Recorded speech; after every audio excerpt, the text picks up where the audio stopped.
పాడ్యమి, షష్ఠి, తర్వాత శూన్యతిథి, పూర్ణిమ, మంగళవారం విడిచి ఇతర తిథులలో విష్ణువుని లక్ష్మిని పూజించి అప్పుడు అక్షరాభ్యాసం చెయ్యాలి. మా పిల్లలకు అక్షరాభ్యాసం చెయ్యాలి అంటే 5వ సంవత్సరం పనికిరాదట. వింటున్నారా? 5వ ఏడు ఎట్టి పరిస్థితుల్లో చేయకూడదని చెప్పారు. శాస్త్ర నిషిద్ధం. మన సొంత పెత్తనాలతో 2వ ఏడు పనికిరాదు, లేదా 3వ ఏడు పనికిరాదు, 100వ ఏడు పనికిరాదు అంటే అది కాదు. వాడు ఖచ్చితంగా చెప్పింది ఏంటంటే 5వ ఏట అక్షరాభ్యాసం పనికిరాదు. 5వ ఏట అక్షరాభ్యాసం చేస్తే ఏమవుతుంది? స్కూల్కి వెళ్ళి మళ్ళీ పరిగెత్తుకు ఇంటికి వచ్చేస్తాడు. ఆ తర్వాత వ్యవసాయం దగ్గరికి వెళ్ళి పురుగుల మందులు కొట్టబోయి నోట్లో కొట్టుకుంటాడు. అందుకని పనికిరాదు. పాడ్యమి నాడు ఎట్టి పరిస్థితుల్లోనూ కూడా అక్షరాభ్యాసం చేయకూడదు.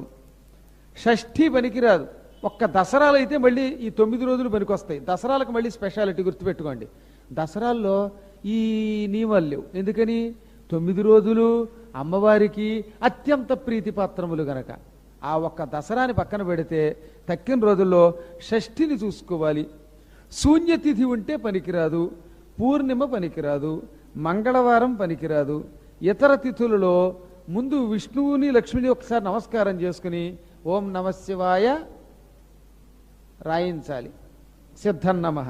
అప్పుడు అక్షరాభ్యాసం. అక్షరాభ్యాసం చేయించినప్పుడు ముందు బియ్యంలో రాయించాలట. ఏం చేయాలి? ఆ తర్వాత పలకో పుస్తకము. అంతేగాని ముందే పుస్తకం మీద రాయించేస్తున్నారు. చక్క వాడు చెప్పాడు మినిమం 5 కేజీలు బియ్యం పోస్తే పిల్లవాడికి బాగా చదువు వస్తుంది. దరిద్రం ఉన్నవాడు 1 కేజీకి తక్కువ కాకుండా పోయమన్నాడు.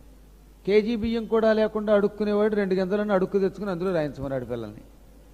అంటే ఎందుకనంటే అసలు నన్ను అడిగితే ఈ మధ్యన భిక్షుకులే బాగా అక్షరాభ్యాసం చేయిస్తున్నారు. ఎందుకంటే ఒక భిక్షుకుడు బస్తా బియ్యం అడుక్కు తెచ్చుకొచ్చి అందులో రాయించేట మధ్యని. వాళ్ళే కొంచెం శ్రద్ధగా ఉంటున్నారు కంపారిటివ్గా.